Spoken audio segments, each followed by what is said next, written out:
I'm interviewing Maury Porter. What's your full name? Lee, Morris Lee. Morris Lee. Yeah.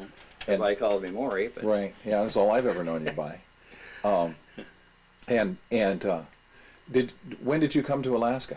1939, 19. How old were you then? 18. 18 years old. Did you come up on your own or with your Yes, parents? on my own. Yeah. Why? Why? What I'm motivated? gonna go and dig that gold up in Alaska. No, really, that was in the back of my mind. But what I had in mind, really, I'll go to Alaska. I'll work for a mining firm for a while. See, Uh-huh. kind of learn the ropes and then go from there. I And- got through the mining firm part of it, but that's all. Where did you do that? Anchorage. And oh, okay. Was that? Oh, the mining firm. We're up at the Golden Zone mine, which was just out of Colorado Station on the Alaska Railroad. Oh, okay. Okay. Where were you born? Where did you come from? Well, I was born in Missouri, Fortuna, Missouri, Okay. but I was raised in Willamette Valley, Oregon. Okay, and that's where you came up from. Yeah. So Alaska was closer. Yeah. Alaska seemed a long ways away from Indiana, where I came from. Yeah. The and so you came up to do the mining in. Well, and just to learn the ropes, get Right. some idea. Right. That was in the back of my mind. Had you finished high school down Yes. The next day, I was on my way. there? Really? All right. I got that diploma. I'm going to Hit Alaska. the road All right. at $50. What did your parents think of that? I told them I'd be back in a year, You did? and that seemed to pacify them. Okay. Yeah, I told I my didn't make it parents. for 10, but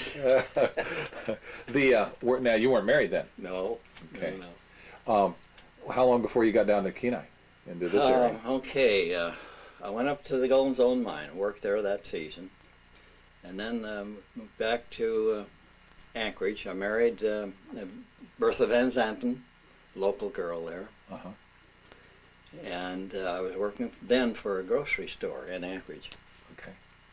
And I'd worked for him for several months, and he said, "I'm going to build a little store out in the outskirts of town, outskirts of Anchorage, and something like a 7-Eleven type thing, see. And would I be interested in running it for him?" Well, sure, you bet. So we went out on 11th and G.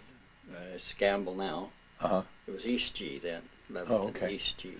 They named it later. Okay. And started operating this little store. And we bought a little house, a little log house in behind the store. And less than a year, the owner came out and said, "How'd you like to buy this store?"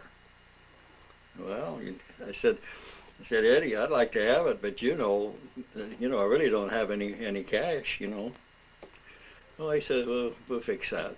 You were 19 years old or Then. so? Yeah. And he's offering you the store? Okay. And what he did, these things could have happened back then, see? Yeah. He and a realtor there, I haven't thought about this for a long time, Okay. and another man in town, big businessman, they signed a note at the bank for me. They didn't know me from Adam. Well, Eddie knew me because I worked for him. Right. So help me, that's the way it happened. And so you ended up owning the store. Yes, we did. How long did you operate? Until the end of the war. Okay. Oh, it's a long time. In 45. Right. And the supposed intelligent people around town said, "War's over, Anchorage is done, better sell out for whatever you can get." How wrong they were. Oh, yeah. I sold everything but 2.5 or 3 acres I had out by towards Spinard. We don't need this on that. Huh? No, we do. Yeah, Oh. I was just thinking if it'd be possible to turn on that light. Oh, yes. That way I get a little more light on your face. That enough? Yeah. How did you? You just touch it. Just touch it. Yeah. That's much better. Thank you. Yeah. So And I couldn't even give it away. nobody wanted to buy the store? No, this is the property outside. I sold the store. Okay. I sold it too cheap, but then they say this is supposed to be good advice. You know, I couldn't even give it away. And a few years later, a friend of mine found it on the tax roll. You see, at that point there were no taxes out Right. in town. He said he'd paid my taxes, and what did I want to do, you know? And I told him to, if he wanted to fool with it, yeah, you could go ahead and develop yourself. I was down in Ketchikan Bay then, and we'll split it. And he did, and I got about $17,000 out of it. Oh, all right. More than I got for the store and the house and the whole thing. The whole works. Well, When was that? How long? How long How from much that time point? had passed since then? well, we were at Sunshine Point, so it was. Well, it wasn't about 5 years, I'd say. Okay. All right. So it wasn't a long time. No, it wasn't a long time. Anchorage just kind of quieted down there for a little while. Then, boy, she come back in a hurry. Yeah. And 11th and Gamble is darn near downtown now. Man, I owned property I owned there at one time. I look at it, you know. Yeah, I bet. Okay, so you sold Yeah. the store. Yeah. And did you stay in Anchorage, or did you you moved No, pretty I quick? have to go back a little ways. Okay. 1943, the store was doing fine, but I wasn't needed there all the time. We needed more income. Bertha could run it fine with a little help, and I was there off and on. I got a contract with the Quartermaster Corps at the Army base, Okay. up to 5,000 pounds a week. Halibut, salmon, you know. this kind of Oh, thing. okay. So I started running the inlet here. I bought salmon. I bought some from the Tyonek people. I bought halibut from fishermen down in Ketchikan Bay in that area. So you were a fish buyer. I was a buyer. Had you established connections to do that through the store, or did you just say, No. I'm going to go? This is what I'm going to do. They weren't so particular in those days. Okay. I just started doing. When I got the contract with the Army, I just went ahead with it. And so you started Yeah. buying fish from Yeah. folks. Yeah, started buying fish, delivering to the Army. And most of the times I made it, had to have it on Thursday. Uh-huh. So they could feed it Friday. And most of the time, I made it on time. Even with turning an arm, and believe me, turning an arm can be something else. You got to cross that. You got to go. See, if you got your fresh fish on board, you got to go. Were you on a boat? Yeah, Did- my own pose. Oh, you yeah. got your own. Did you buy your own boat Yes, to do this? Yes, yes. So you went down and bought the fish right then, put Yeah. them on the boat. Bought 'em myself, yeah. Did you put them on ice? Yep. And how big was the boat? That was the Sunset, the name of the boat. Ha, It was That about was- 38 feet, I think. 30. Okay. About that. All right. And gas engine probably. Yeah, right? oh, yeah, Yeah. gas.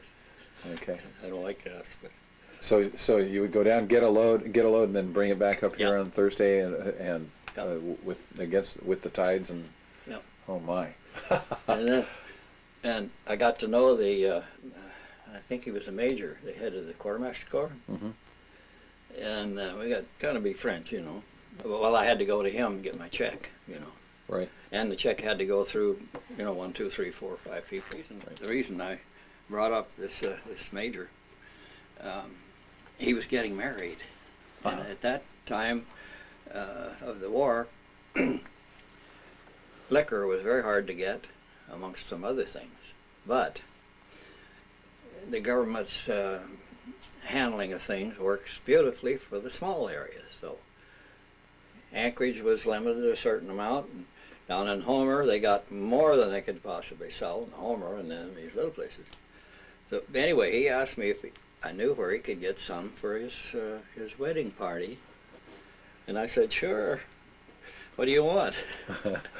And so my next trip down, I went into Homer and bought all that's what he wanted, new scotch and different things. And he was tickled to death about it. And from then on, I didn't have to wait for my check. Ah. And it wasn't very much longer that I got a little raise in price too, and I hadn't even asked for it. All right. There you go. So running booze was was profitable. Yeah. Oh yeah. Oh, and another funny story about that. Your Air Force plane, Army planes, and that thing flying down loose and whatnot. They get about close to Homer and they start having a little engine trouble. you know, we've got a little problem. We're going to have to land here. So they land on the Homer Airport. Out come the taxis with cases of whiskey. Happens quite often. Yep, there you go. See, they could take that down on the chain somewhere, and they pay, in those days, probably $5 a bottle for Oh. whiskey. Take it down there and sell it for 50. Wow, You know, wow. Now, when, that was the story anyway. yeah. Now, that wasn't during Prohibition. Prohibition was over by then. Oh, yeah. It was just Yeah. availability because Yeah, of the it war. was just availability. Yeah. Okay. Yeah, we have engine trouble out then. Okay, so you started running a boat. Yeah, yeah, hauling fish, selling to the Army. Then I got to the point where I was selling to some of the stores too. And In Anchorage? yeah, Okay. and then I got in a little bit into can from the small packers, little hand-packed salmon and Right. this sort of thing.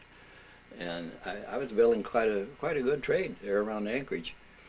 Get that hand-packed salmon, and for example, Right. and then they would tell their neighbors, and next time I came in or had some of this to sell, then they'd say, well, so-and-so wants some too. I was building up a pretty good trade. Now, when you were down on the Kenai, and you were dealing mostly with independent fishermen rather than the big canneries. So All just independent fishermen. independent fishermen and the smaller canneries. When did you decide to get into fishing yourself? Well, along about, right after the war. Oh, first, this was why we moved to Kachemak. Oh, okay, right. We Yeah, sold somewhere it- in this. This was why we sold the store and other properties there, and we moved down to Kachemak, to Sunshine Point. Okay. And then, it was then, I don't know, it wasn't long after the war stopped that Squeaky Anderson came in there Right. and built a cold storage plant, and let's see, he had fertilizer and a pack, and what else? Anyway, he packed fish, That's in Soldovia. Seldovia. Right. Didn't take him long to fix me, because he had all that money, you see, and the fishermen could go to him if they needed a new engine or something, and he'd finance them, see, and then we'll give you free ice and all this type of thing. I couldn't compete with it. Right. Now, Sunshine Point it is what, north of Soldovia, or is it Mostly west. mostly west? It's toward. Okay. It's due south from the end of the spit. The All right. Homer Spit, Right. right on Eldred Passage, right? Yukon Island's here, Sunshine Point's here. Okay. So when Squeaky Anderson came in, about what year was that? Well, it was right after the war. I would say 46, probably. Those years, you know, are so far back that Oh yeah. it's pretty hard for me to pinpoint Yeah. them exactly. Okay. I'm trying, and that's the same thing I'm getting from everybody, but just a sense of is it in the 40s or late 40s, early 50s, that kind of a thing. Yeah. Is fine. Yeah. Now, did you homestead on Sunshine Point? No, what we did, we went to, the old guy that owned it had died. Oh, okay. And our information was he had no heirs. And it was going to be, well, we talked to the U.S. Commissioner there in Soldovia. He said this property will have to be advertised for sale. First, advertise at any interested parties that have a claim on it, you know, all of this thing. Right. It'd be posted in 3 or 4 places. So he said, well, I'll rent it to you for $10 a month or something for right now until we get through all this process. Anyway, I was fishing at the time that the sale came up, but my attorney bid it in for me. And so we got the property. Didn't anybody bid against me. How much? They weren't interested. How much land was there? 83 acres. 83 acres. Nobody bid against you at all. Not a one. Now, all beachfront. Well, there's Wow. some cliffs and things there, but Yeah, I'm gonna do. I'll film this picture of Sunshine Point with the camera. and you can have that. I have some more of them. Oh, really? Oh, wonderful. All right. Yeah. Okay, great. Anyway, that's why we went down to Kachemak Bay. I loved the country, you know. I Sure. fell in love with it. Yeah. So, and it was kind of a natural for me. And we were still buying fish, see, and hauling it into Anchorage, selling to the Army and to local stores and whatnot. How were they catching the fish? Was that were they mostly traps or were they No. set nets? Or- Yeah. all set. All oh. set nets. All set going. Yeah, and we bought a lot of halibut. There were halibut fishermen, small halibut fishermen there. How are the halibut fishermen? Were they long lining? Like pretty much the same Yeah. as we do now? Yeah. Okay. And they were doing that in the bay, or were they doing Well, that? no, all out around in Lower Cook Inlet and in the bay too. Okay. Yeah. But there was, right at that point, there was no halibut buyer in Philadelphia. They had to go to Seward, see. Oh. Okay. So I had several fishermen that fished for me, happy to do it. Right. In fact, when Squeaky came in, we got to be good friends later. But there was two of them that wouldn't quit me. Really? Yeah. Huh. One of them was Herring Pete. You ever hear of Herring Pete? No. Oh, herring Pete. Yes. Yes. Yeah. Herring Pete Sather. Yeah. Yeah, I got good memories of old Herring Pete. Yeah. Now, where was he? Where'd he live? He lived between Seward and Seldovia. Okay. Well, happy anniversary. Bertha and Doris's husband Bob both died in the same month. In fact, within about 2 weeks of each other, from cancer. Both from cancer. Really? Yeah. Wow. Huh. That's unusual. And we found out after we started going together that we had both been married on the same date. You're kidding. She and Bob and I and Bertha. Did you know each other? Yes. Yes, but we didn't know that. You know, Yeah. we weren't that Oh, yeah. close. Yeah. Anyway. It's a small, strange world, Yeah. isn't it? Yeah.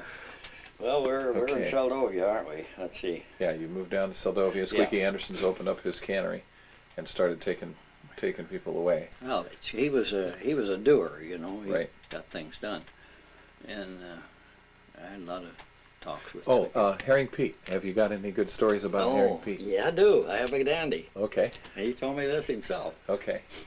He had What was his full name? Do you know?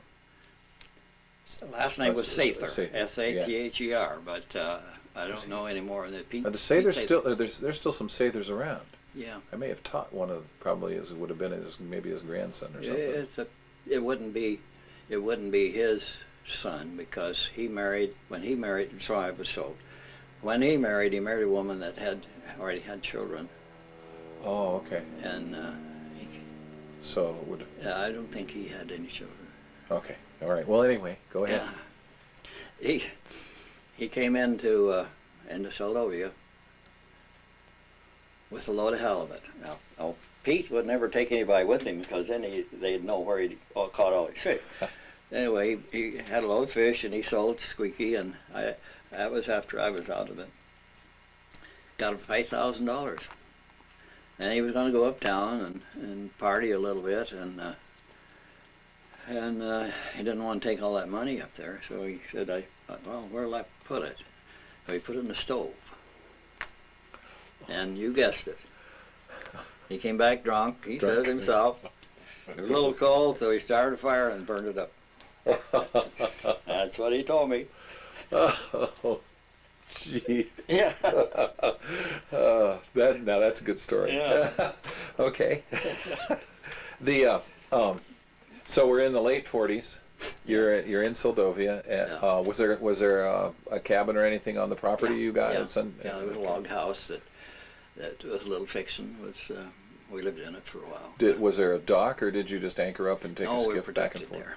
Okay, yeah. It's a beautiful place. Yeah, and then In fact, we looked all around the bay right. before this old man died. We knew him slightly. We had Right. stopped and talked to him. But there were a number of places for sale, several in Halibut Cove.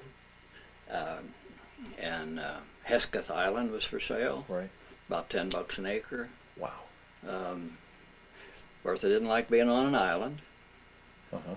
and we kept turning places down, but keeping them in mind. And then when we heard the old man had died, that was the place we wanted.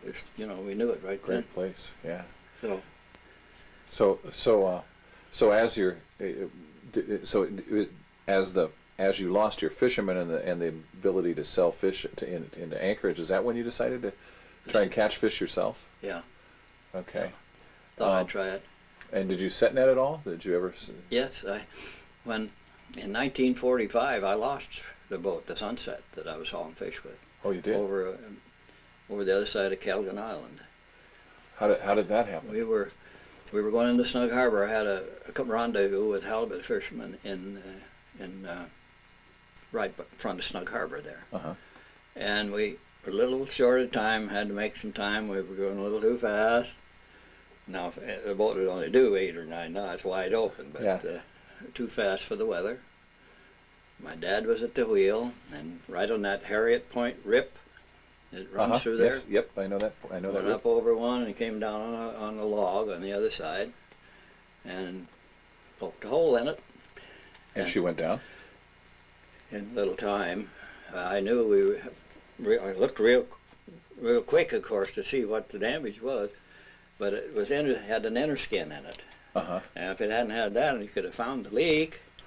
You could have done something about it, but you could not determine where exactly it was coming in. Was it coming in pretty good? Yeah, too good. Um, So we turned right around and headed for the island, and we got inside the island where the weather was a little better. And I was going to put it on the beach. In Old Man's Bay there? In that area? A little above Old Man's Bay. Okay. I was going to just put it right on the beach, but before we could get in there, the flywheel picked up, not the flywheel, but the Handle. pulleys and things Yeah. up in front. It was throwing water over the engine. Although we tried to protect it, it finally died on me. It wouldn't start. Then the water came when the bow came down, of course, and all the water came up and just buried the engine. So how deep So we the water? We just dropped the hook so we could have time to prepare. We had a skiff. Right. And we took the skiff and put a few supplies in it and rowed ashore. Swamped the skiff when I hit the beach because it was rough, Right. But we were ashore. Just you and your dad? No, there was another man with me. A friend. His name was Ewald. Last name was Ewald. So had your dad come up from Oregon and to No. fish with you? Or? Yeah. Or to Oh, run? he was just visiting, actually. Oh my. Quite an experience. Yeah. Yeah. So you got on shore. Was there anybody over there? Well, Snug Harbor had a trap towards the north end of the island on the inside. Uh-huh. And down on the south end, Old Man's Bay, and just below, there was fishermen there. But it was late, so we slept on the beach that night. We started a fire. I had used to have matches in a little jar, just in case. Never expecting it, but we were all right in that respect. And we walked up to the trap, or I walked up to the trap, and the trap watchman said, well, the tender's going to be here today from Snug, and they'll take you into Snug Harbor. Then we could get out by plane or whatever. Right. And But in the morning, daylight, there was no sign of the boat. It was gone. it had come and gone? No, the one that I, Oh, your boat. yeah. Oh, okay. Yeah. And it was sunk right there. Yeah. Never got it back. Never. No. Drugged for it a few times to see if we could just hook it, but even then, what good is it? Right. So the tender came and took you guys back Then off we the went island. back into Snug Harbor. That was Free Rock running Snug Harbor then? Was We it? Rock's dad, Oh, okay. the old man, The old man before Joe. before Joe. Okay. He's the one who started it. Yeah. Yeah. That used to be a clam cannery, It wasn't a fish cannery, it was a clam cannery. Originally it was? Originally. No, I didn't know that. Yeah, it was a clam cannery. In fact, years ago there were a few of those little wooden tokens that they used for buying clams from the diggers. Uh-huh. That's still around, but I don't have anything. A lot of my stuff, we had a home burn on us in Seward in 1972, and Lost a lot of stuff like that. all old pictures and things. I have a few here. I'll show you later. Good. Okay. Yeah. Okay. Well, what did your dad think of that whole thing? Oh, he really talked about that for a long time. I bet he did. How old was he when that happened? Dad would have been. I was pretty young, but he'd have been about 50. Okay. Did you ever razz him about sinking your boat? No, no, it wasn't his fault really. No. All he did was It's- take the wheel. Well, Yeah. and I shouldn't have done that. When the weather's tough, but I had something I wanted to do. Yeah, I've gone over that rip when it's been real rough. It can be pretty rough. It's a nasty one. Anyway, then I didn't have a boat, Yeah, what did you do? and a fellow I knew slightly had the Gypsy, which I have a picture of here, and I wanted to sell it, so I bought that right quick from him, and with it I got fishing sites around Big River across the inlet, Okay, yeah, right. and I've got a picture of the tent house and where. Let's go ahead and look at them. I can film. Okay. I can film them over your shoulder. That's right on Big River. Okay, and this I think is the across. chart. I think the chart says Cacnu, or some of them. Uh-huh. I was just looking at a chart today out at the college, and it still had Big River. Is it? Yeah. And there's the Gypsy that I bought from him. Now this is what year? Be 45. 1945. So then I went ahead, see, with the hauling fish in and selling them to the stores and to the customers I'd built up. Canned salmon, and there was a cannery there in Soldovia that was experimenting with canning shrimp and crab. Huh. In fact, they were pioneers in that area. Al Villa and his partner. Al Villa was one of them's name, and that's where the fishermen left the halibut for me.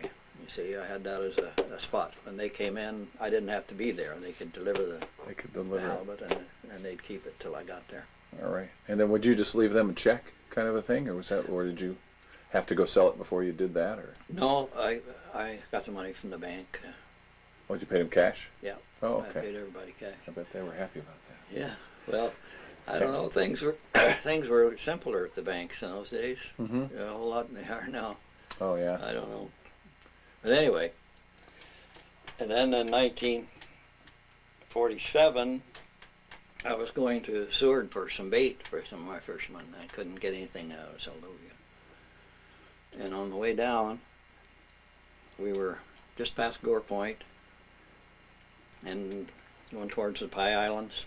Mm-hmm. And off the end of the Pie Island, we saw something off in the distance that was strange. So we thought, well, it was beautiful weather. We swung over that way a little bit, put the glasses on it. It turned out to be a power scow, an abandoned power scow. And Still afloat? decks awash. Okay. Decks awash. The house was gone. Nearly all the house was blown away. And but it was calm enough that I could hop aboard. And the winch was still operable, you know, and I thought, well, I wonder if we could tow this thing in, you know. Uh-huh. Some of this is worth some money. Sure. Yeah. Salvage loss. So Yeah. we hooked onto it with a Gypsy. We pulled on that thing for hours, but we had a little help from the tide going to Nuka Bay. Nuka Okay. Island, Nuka Bay, that's Right. Herring Pete. Right. I got up by Herring Pete's. I ran in and told him what I had and where will we put it, where to put it. He showed me right where to put it in, tied it up to the beach, and let it go dry. Put Sure. it in high tide, let it go dry. He had a 2-inch drill. We drilled a half a dozen holes in the hull. Water pouring out. Then before the tide came in, we'd plug them. Plug them all back up. Huh? And a few tides of this, and the water was going down all the time. And here, pretty quick, I could see it. Big Caterpillar engines in there. And further down, you see the workbench for the mechanics, and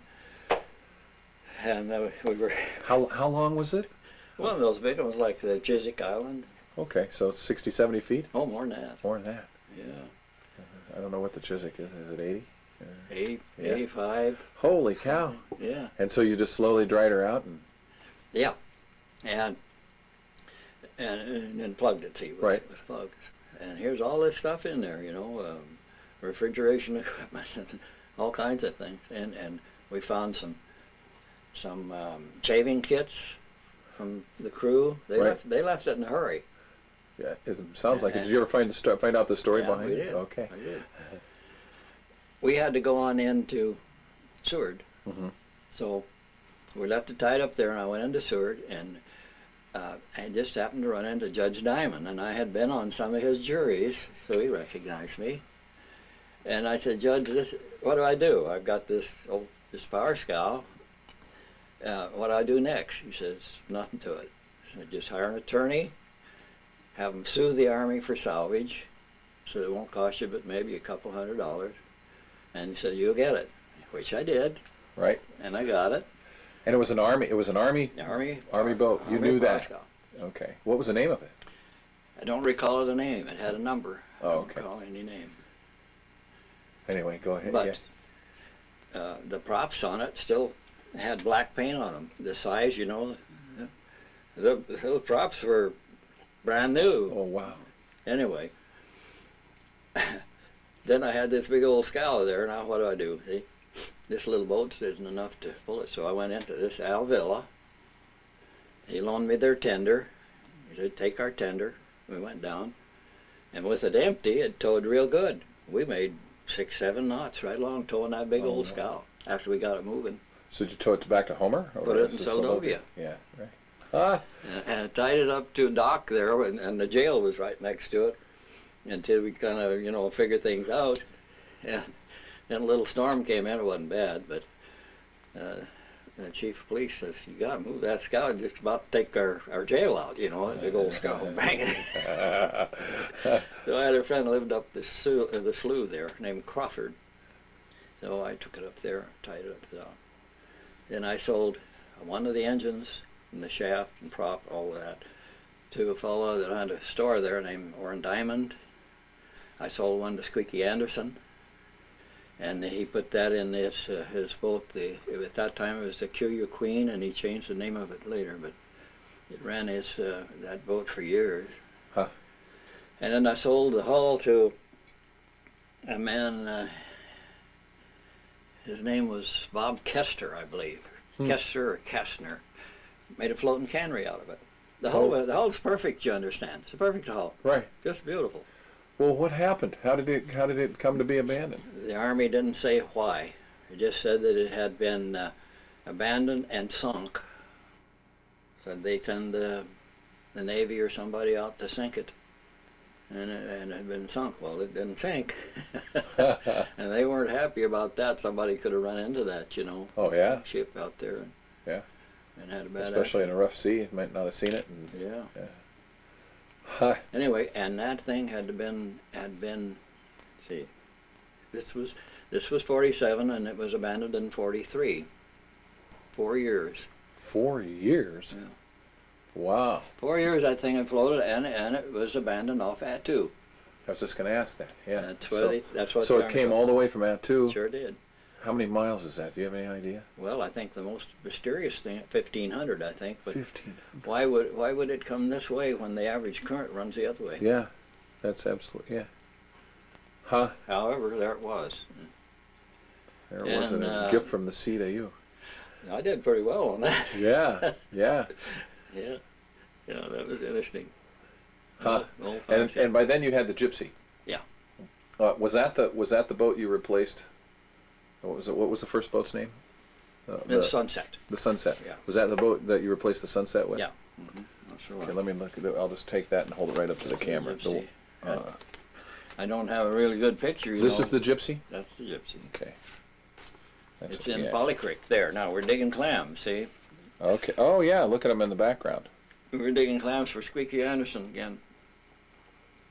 We dug a whole series of tides there and got a lot of clams. It's beautiful clams in those days. And you know, they just use them for bait. That's what they used them for? That's what Squeaky told me. He said, Oh wow. says, Razor clams, right? Yeah, he says, you don't have to worry about breaking the hull. The shells, you know, it doesn't matter. Go ahead and break them. I mean, if you're for the market, you don't break the hull, the shell. The shell, But right. this, you have to break. Did bait for halibut? I think so. Wow. I'm sure that's what it was, but he didn't really elaborate on that. Now, by this time, had you had any children? Yes. Oh, yes. Let's see. Be Bud and Abby. Yeah, at least 4. At least 4. While you're still living in Sunshine Point. Willie was born in Seldovia. Okay. Amy and Kathy and Jack all born in Anchorage. And Willie in Seldovia. Okay. Is Willie your youngest? No. No. My youngest was killed in a snow machine accident here a few years back. Oh, okay. And One they called Hep. Hep. That's right.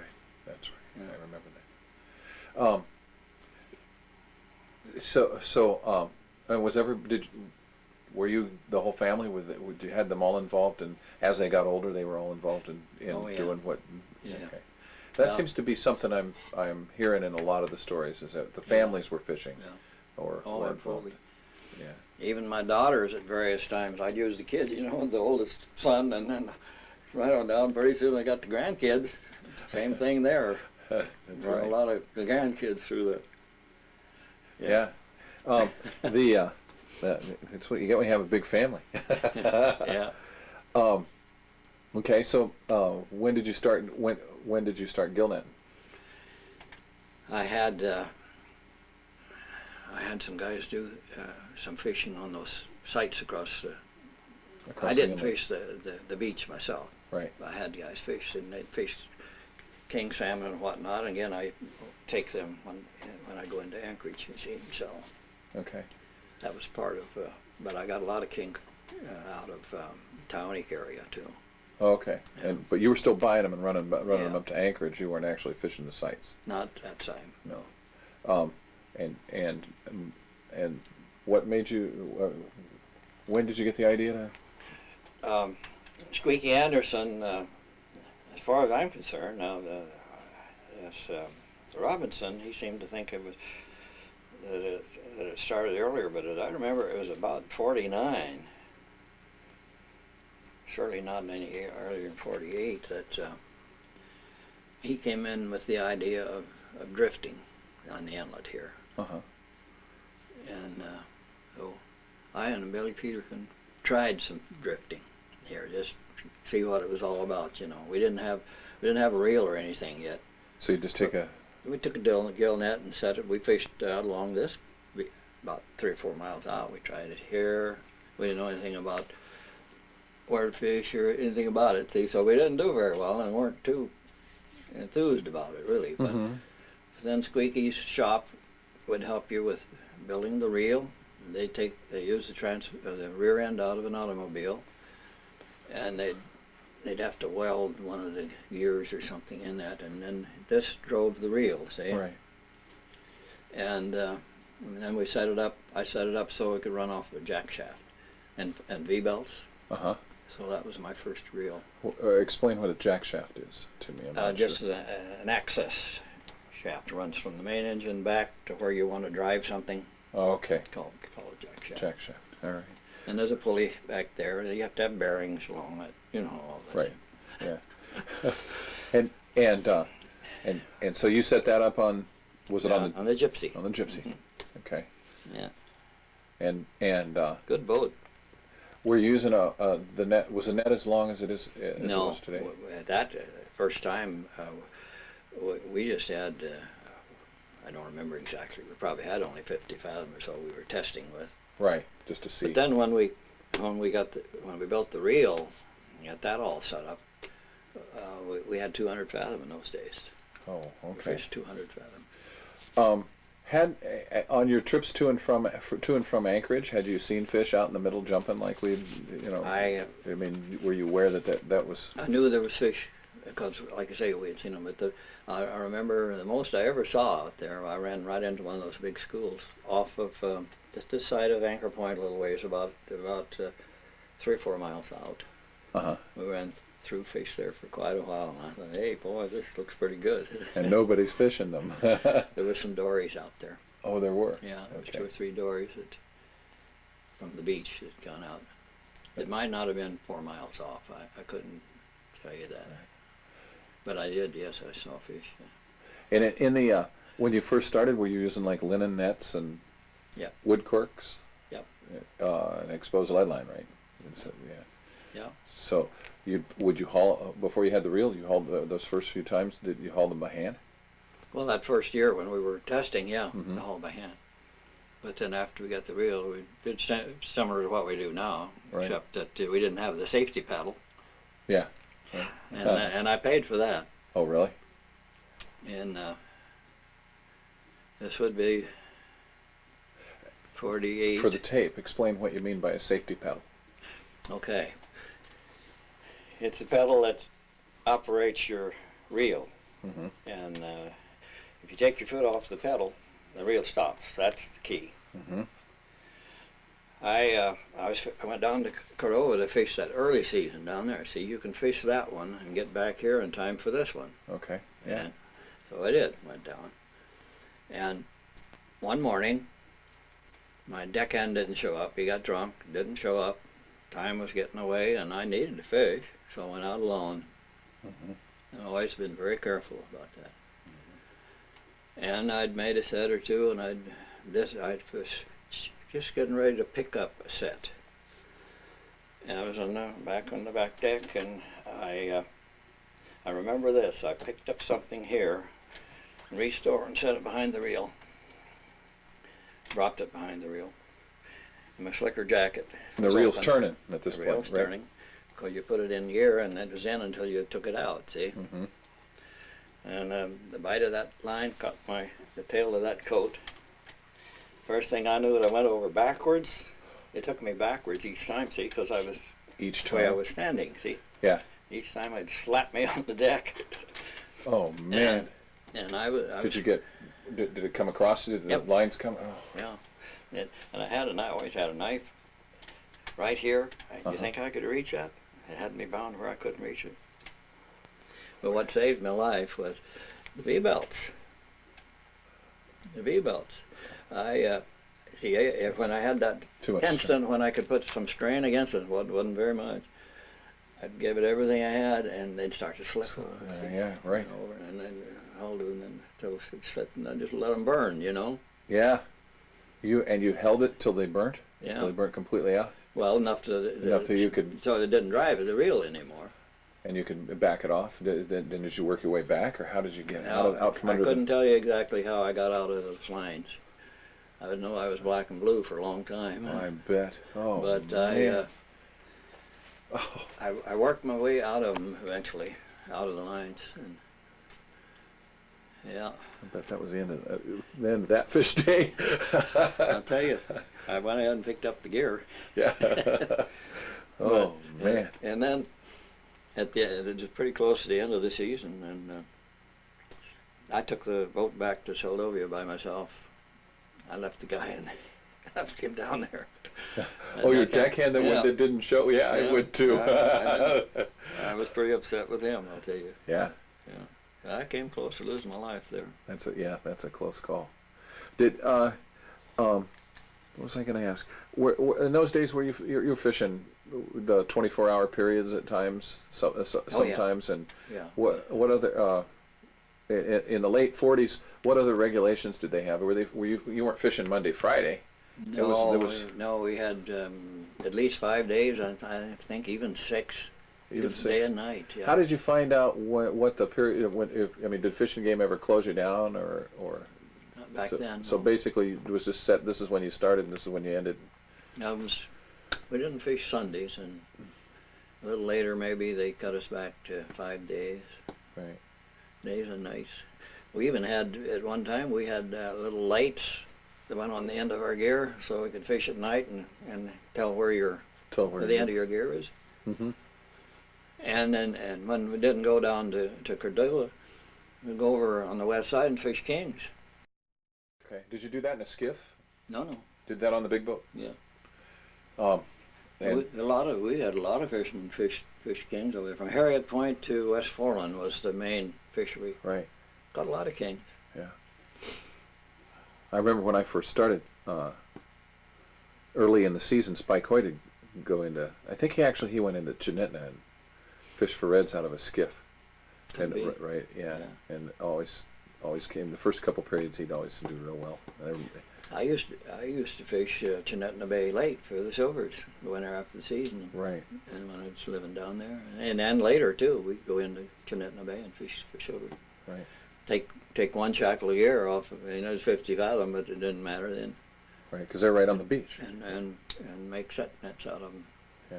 Yeah. And the same fellow, that Al Villa that I talk about, he sent a tender in there every couple of days, and not only to me, but to others up, Snug Harbor. There was a fisherman or two there, and I think one or two up off Calgon wanted to fish late.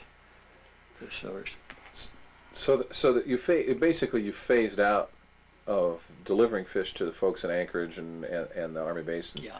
And was that a slow process, or did you just finally decide I'm going to fish? Yeah. Yeah. Wasn't making it, Right. The that first year that you actually drift fished, were there any other boats out there with you? Was that other? Well, you mean the testing or just? Well, you said you tested with one guy. Yeah. And then when he built you the reel, and yeah, lots of boats. There were lots of boats out there. Yeah, in 1950, it looked like there was 1,000 boats out there. I don't know. They came from Cordova, they came from Kodiak, they came from Helsinki, you name it. So all of a sudden it was like it went from nothing to a ton. Yeah.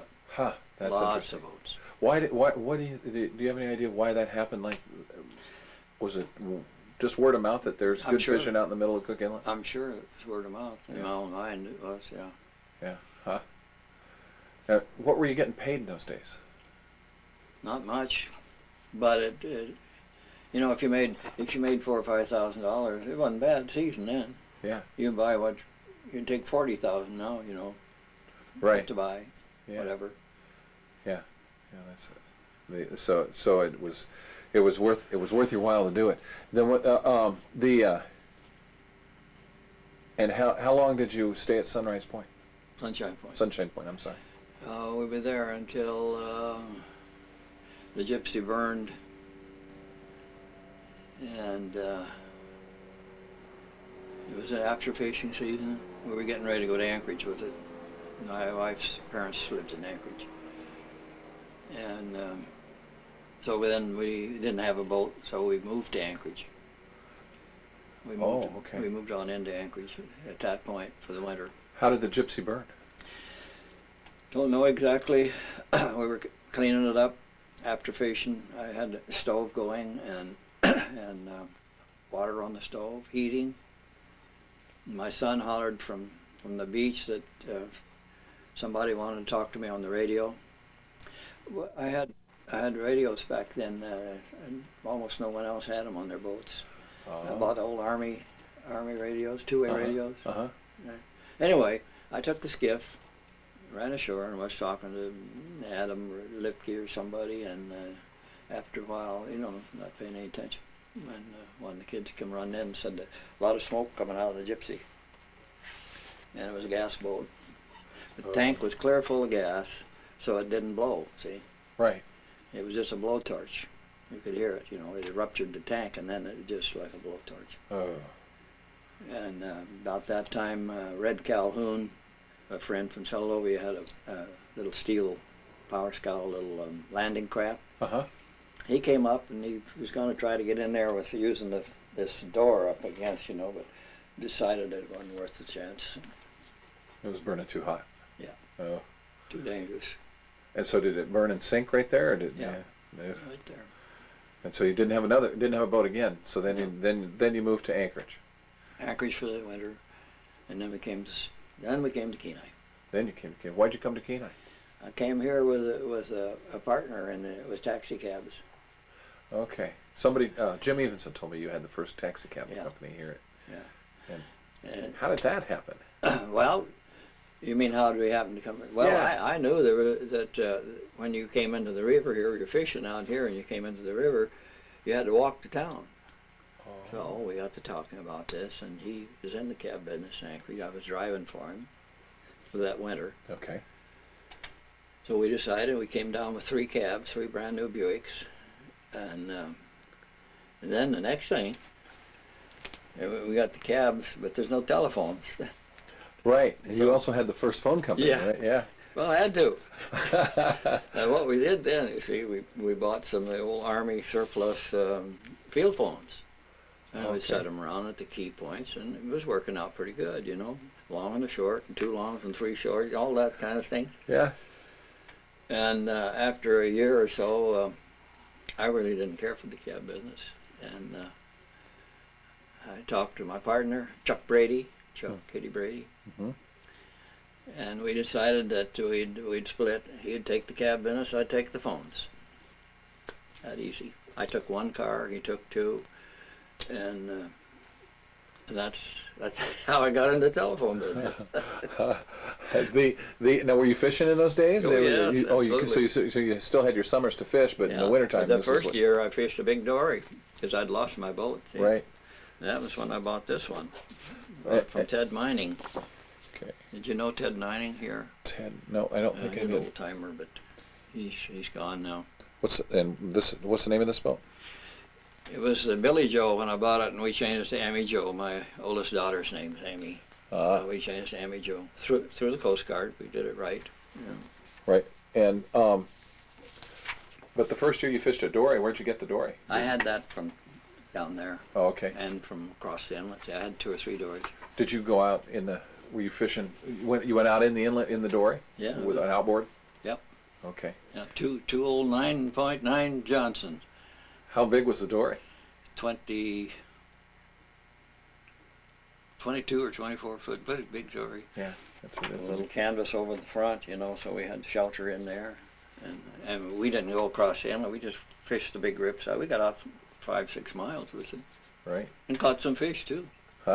Any wild stories on that thing? Or is it, or No, is- no particularly dangerous. Oh, good. Good. Yeah.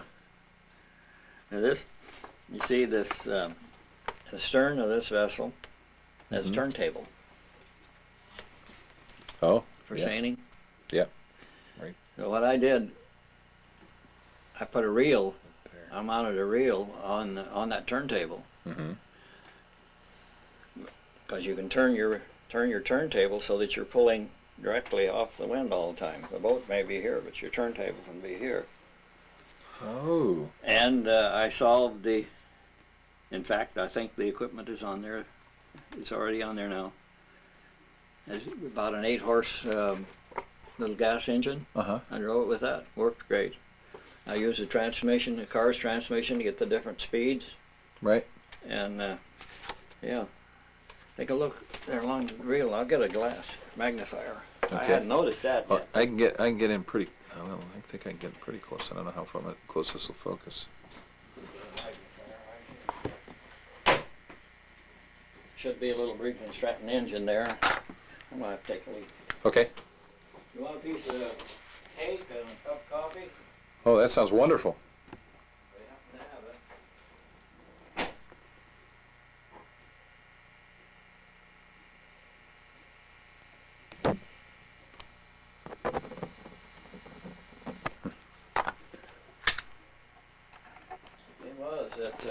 It was a big boat, had lots of room on it.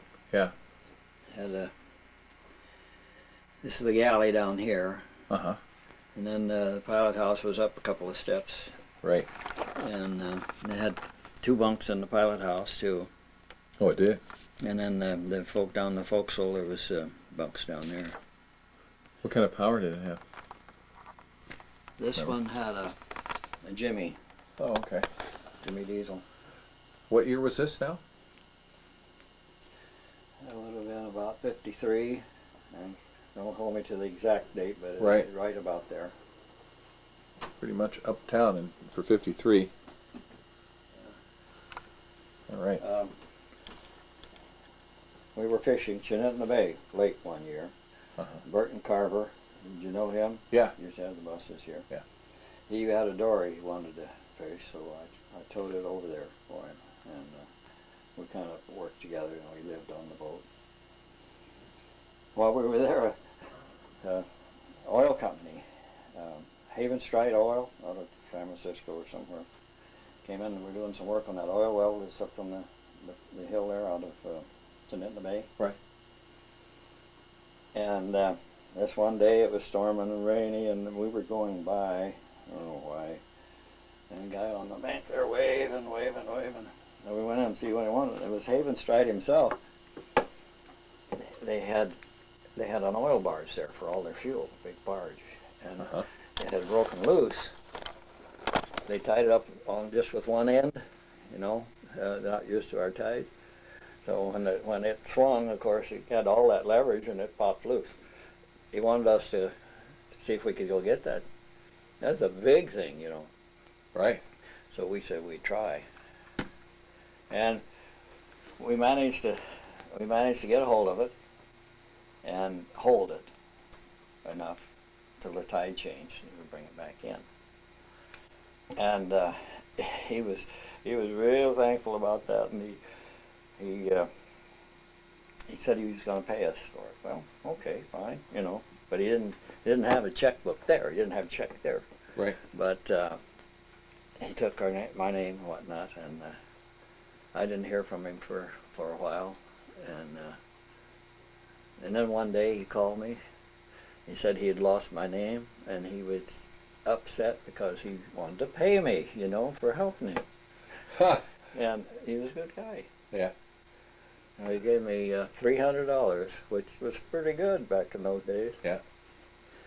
And then he chartered me to go over and haul all the luggage out for his men instead of having little small planes fly all that luggage and everything out. Well, he had me go over and do it, and paid me well for that too. That's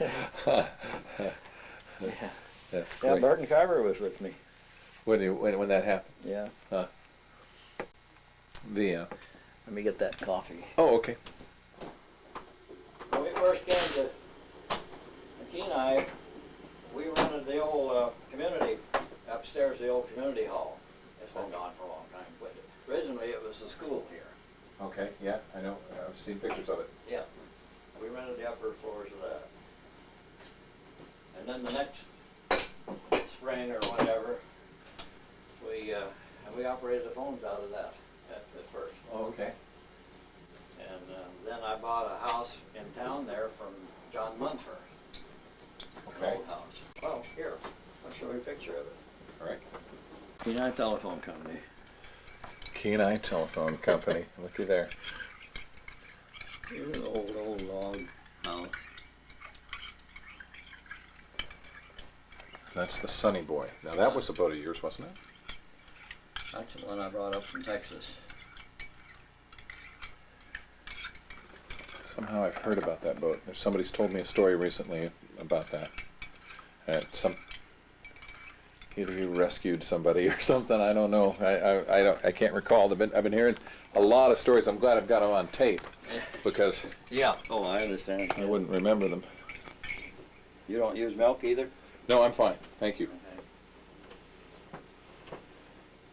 Gonna have hot coffee pretty quick. Well, this is fine. This is okay. Okay.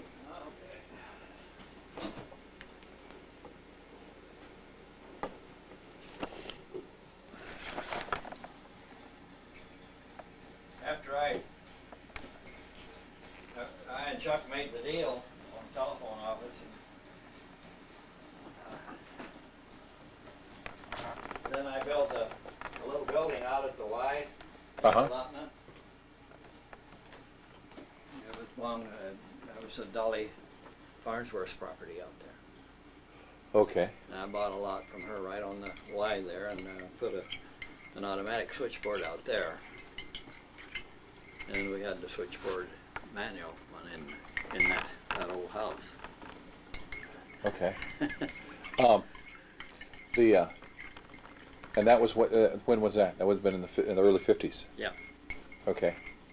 And you're still fishing in the summer though. You're still and still going out. Yeah. And That's not the fun it used to be. That quarter, it drives you up the wall. boy, I guess. And that new restriction this year. What'd they do this year? I don't think I've heard this. Oh, it's instead of being 3 miles off, you know, Uh-huh. they got straight lines now. So you make a set out here, the tide's coming in, you check to be sure, yeah, the tide's coming in. So you make a set, you're gonna drift in, right? Right. Maybe not, maybe not. Because of the GPS, it's the GPS line, and so you can end up drifting over the line, even though you're on the flood and It's moving on the towards flood, shore. it's still drift over, yeah, so. It just gets worse all the time. Yeah, I didn't see when they were talking about doing the GPS. It didn't seem to me that it was going to be better. Everybody was saying it was going to be better, but Well, as far as knowing where you are. yeah, But if they'd have left the 3 mile thing, you'd be all right, you know. But before you knew you were going to drift out on the ebb and on the flood, you know. right. And Now so, it's, boy, I pretty much got in trouble twice out there this year. I thought, well, surely here, this is 2 knot tide. I got to be going in. You know? and it wasn't. Ah. Yeah. Oh, I enjoy the water. I like being on the water. I like the sunrise. Those early morning sunrises out there, some of them are fantastic, as you know. Mhm. But I'm going to have to get out pretty quick. Oh yeah. I'll be 78 here in a couple of days, Wow. so Um, I know it's coming. well, you've also seen your family get involved in it, and that has to feel good. Oh, it does. You know. I don't know how many times I had one of the kids say, "Dad, I'm sure glad you were a fisherman. Yeah. You know, Willie's done well, and Hep did exceptionally well Yeah. fishing." And my son Jack, he wanted to keep fishing, but when he got married, his wife said no. Oh really? So he quit for that reason. She wanted him to have a steady job, know how much income was coming in. Right. He's done fine. He's Yeah. electronics man for Northern Air Cargo up there. Been there for many years. And Huh. he's done fine as far as that goes. And Zach seems to be doing okay by himself. Jack's a go-getter. Yeah. Yeah, he is. Yeah. That was one of the reasons I was hoping to be able to have them here was to get 3 generations of fishermen would be fun. I got just a hunch that maybe Willie forgot about it. Got other things on his mind. Moving that cat, I know he was trying to get somebody to move it. It's a busy time of year for a lot of folks. I know that I was going to try and do Tom Flynn and Howard Flynn, Mm-hmm. and Tom was doing halibut, and it was it just didn't fit into the schedule. Well, But- I have been terribly busy up. It's just dropping off now. We have good. we have a number of rentals around it.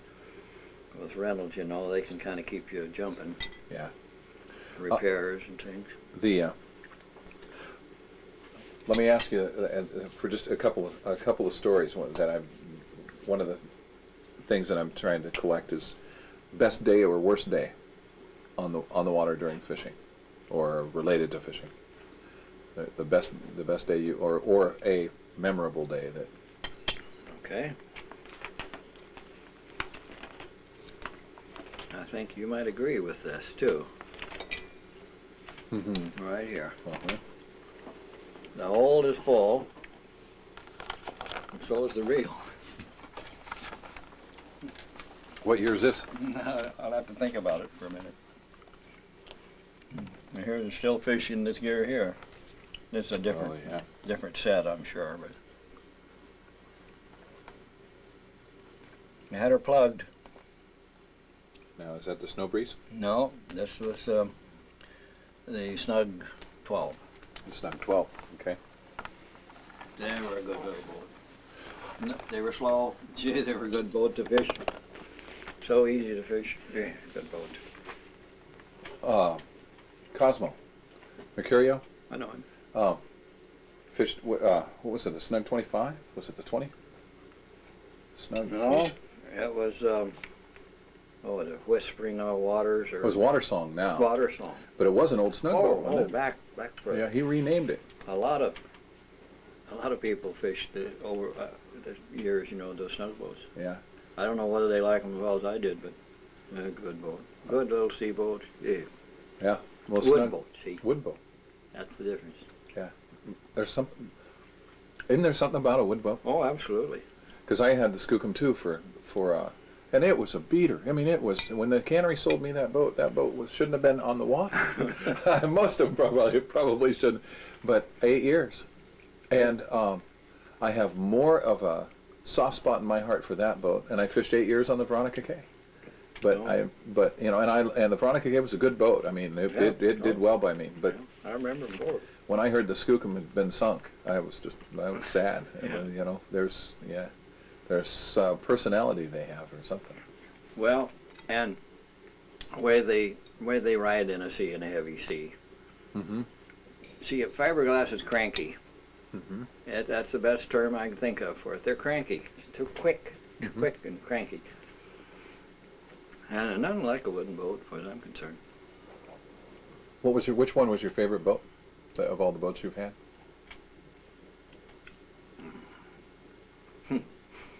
Favorite was the Sweet Eloise, but that was a pleasure boat.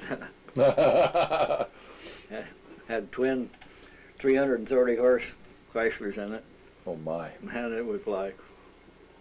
Did you have it up here? No, down in Texas. We spent a lot of time down in Texas too. Back to this best day for a second. I know we're jumping around. Oh, yeah. Can you tell me the story behind that day and how it went? This would have been about 66. That'd be pretty close. Willie was fishing with me, and we caught about 3,500 fish that day, Oh my! and could have caught more, but everybody was catching fish, and there was a big demand on the tenders. I called them. I knew I had trouble, but way before noon. And I called them, and they said, okay, but then they stopped for this one. They got to me about noon, and I thought, great, now I'll get all these fish off. They took 1,000 fish and stopped. They said to everybody who's wanting to tender, we can't take Okay. all your fish. So there I was, I got rid of 1,000. I had a net out full of fish, and still had 2,500 on deck. Oh man! And then in the next period, we did the same thing. Really? So about 7,000 fish there in 2 periods. Oh man!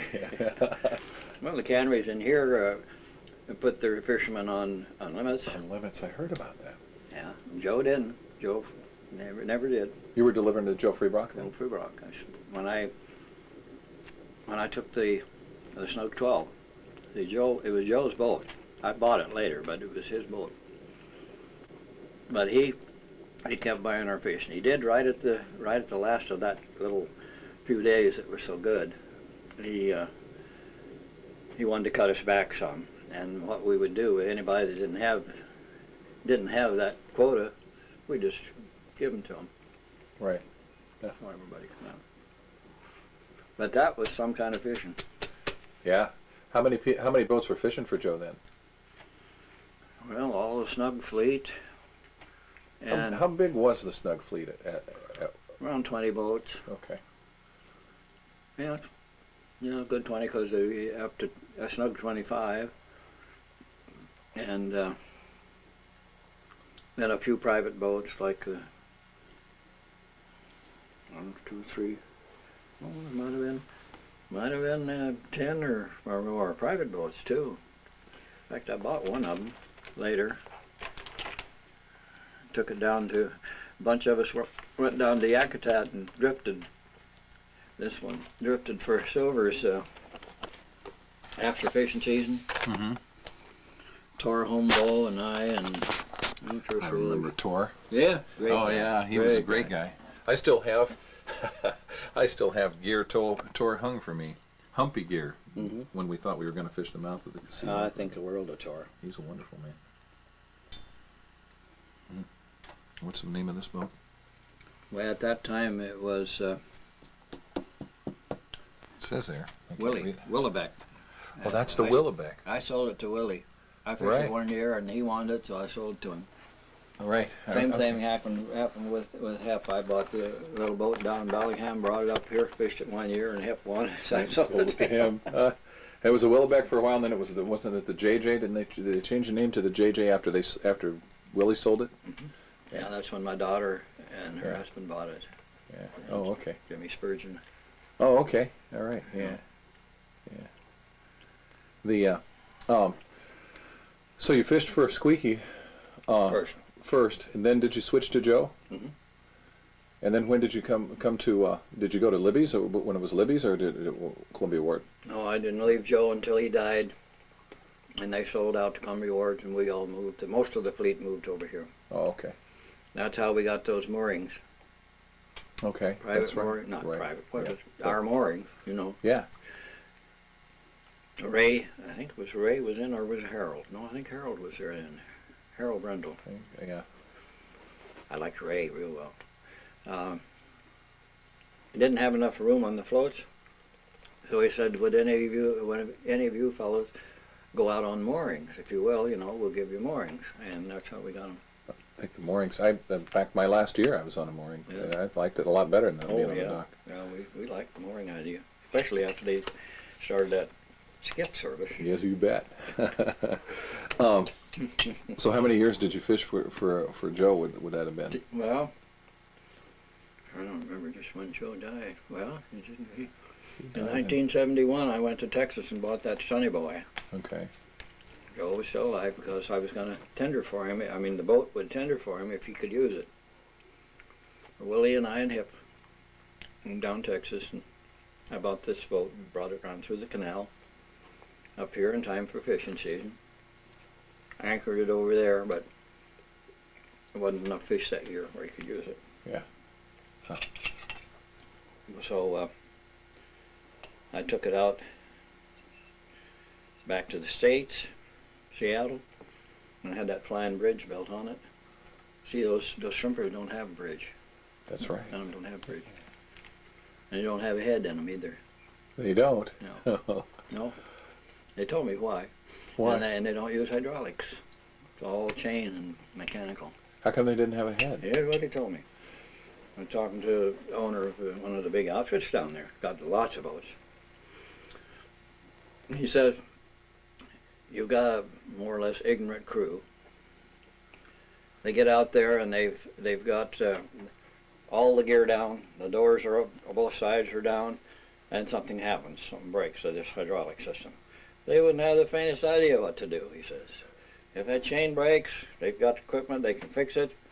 They can take care of it themselves and get that stuff up off the bottom." And experience have taught them this, see. Uh-huh. That's why they don't use hydraulics. And the head part, said down there things rust much faster. I don't know, more salt or something in the water down in the Gulf. Huh. Rust is a real problem. You have to have that pipe going through the hull, rust out a little bit, and you got a boat sinking. Yep. Yep. So that's what There he you told go. me. Now, the Sunny Boy was it steel? Was it No, steel? no, No, wood. it was wood, but they just didn't Good want boat. that. Yeah, Good boat. that's interesting. I had a, what was it, 342 turbocharged Cat in it. Oh wow. It ran like a watch. I fell in love with Caterpillar with that boat. Mm-hmm. Just there, sit there and run day and night, you know. Just Yeah. make 10 knots, just right along. And you bought it in Texas. Mm-hmm. How did you get it over? How did you get it around? Canal. You went down through the canal. Sure did. Oh wow. How long did that take? Well, I can tell you exactly. But that was quite a trip. It was a wonderful trip. The only thing we regret about it is that we didn't have more time, that we had to get back for fishing, see? Yeah. Yep. We had a great trip. Who went with you Willie and Hep. through the Panama Canal? What year was that? 71? 71. No. 1970. Oh, okay. There's my ear tangled again, see? Uh-huh. You were close. Yeah, that's pretty cool. Okay, we leave Aransas Pass, which is just out of Corpus, Uh-huh. at 5:30 p.m. on May 1st. Okay. And about 300 miles out, there's a buoy in the Gulf, Uh-huh. Mexico, where you make your turn. Here we have it.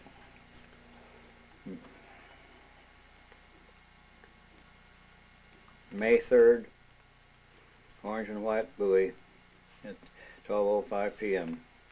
on course 325, 325 miles out. That's where you change the course to 121 for the Yucatan. We had a great trip. Oh, when we Wow. got home, Yeah, when you got home. we did spend at least 2 days in San Francisco getting the radar worked on. Mm-hmm. And we were only one day in Cristobal. That's the Atlantic side of Panama, Mm-hmm. where you get in the go up the lifts. And then about one day in Balboa on the other side. Then we were in Acapulco for a couple of days. It added to the time. We fueled up in Acapulco. I was going to ask about fuel. Did you bring any extra barrels, or No. did you had enough We carried capacity? 3,500 gallons. Oh yeah. Okay. Oh wow. And then we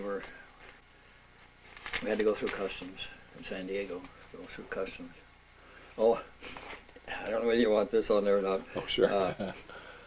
I'm not a drinker. Right. I don't believe in drinking. But my boys like beer and all that. That's their business. But they were selling booze for $25 a case. Now this is 12 quarts of Black Label Canadian Club. Didn't make a bit of difference. Right. Just a little over $2 a bottle. And I had a nephew aboard too. And he called his mother, and she wanted so much of something or other and different ones. Well, we bought a bunch of that booze, so real cheap booze. In Mexico. Yeah. Yeah. And then had to bring it through customs. Had to bring it through Yeah, customs. yeah. And that was concerned. I was concerned a little bit. But they asked me if we had any booze or cigarettes. That's what they were interested that we'd bought it in Central America. I said, yeah. And then he asked, do you have a locker we could put it in? I said, yeah, I do. Well, he said, I'll send a man down to put it in the locker and we'll put the tag on it, see? And he said, don't open it till you get out to sea. This I got a kick out of this. All I had to do was go out 12 miles, then I could take that key off and come right back in San Diego legally. You're kidding. Yeah. Yeah. Oh. Doesn't make any sense. see? No. Sounds like the government to me. It's the government. That's wild. Was that? But he didn't fine you or anything like that. It cost me a couple dollars was all. Yeah. And we had about 20 cases of this stuff. Oh man, that's funny. Did you run into any weather? I mean, Our worst weather was off California, really. uh-huh. Now all the way down, well, I need to be more accurate. Nearly all the way we bucked into a head sea, going down the Gulf of Mexico. Yeah, head sea. Oh, and after we got through, I just noticed here, we got through the Panama Canal. We started up the other way, for a while after you get through the canal, you go south. Oh, I didn't know that. You have to go south for, I don't remember how long, but quite a while to get out around the point before you can head north. We ran into a tremendous group of Galapagos turtles. Oh, really? Yeah, the water was calm. It was swell, like Right. this, just nice but just. And they were almost just sitting there? classic. And they were just all over the place. Huh. We That had was- to kind of steer through them to keep from hitting them. That's amazing. Yeah. And then you hit bad weather off California. Was it seriously bad or just No. No.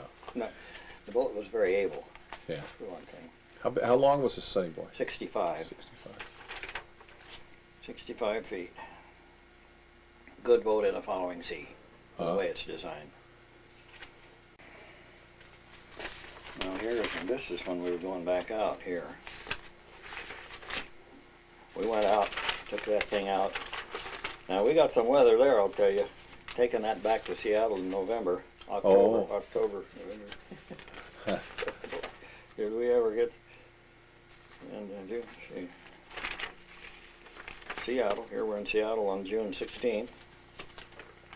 We had a great trip from Seattle to up home here. Did you? Weather was good and we made excellent time.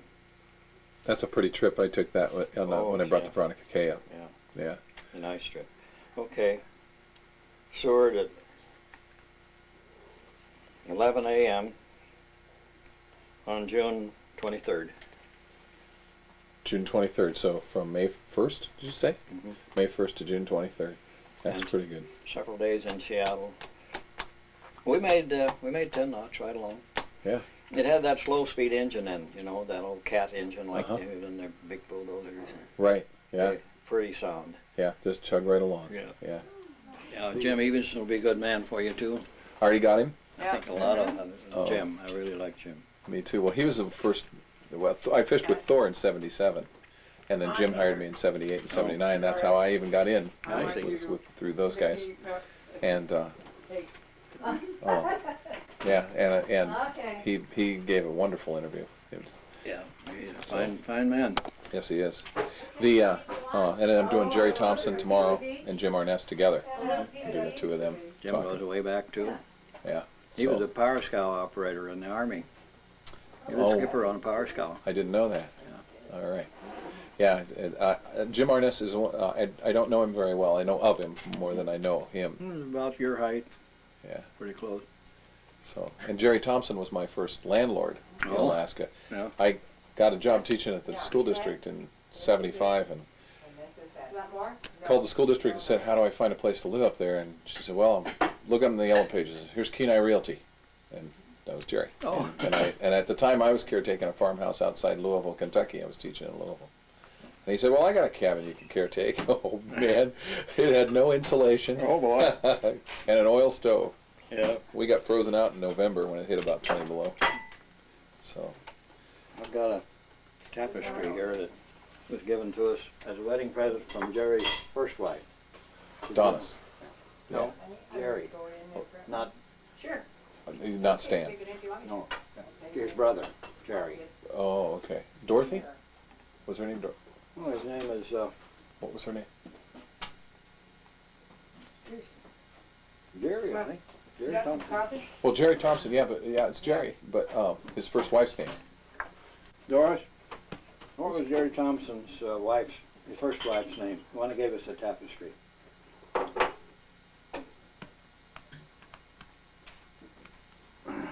Can't remember at this point. I knew her real well. Yeah.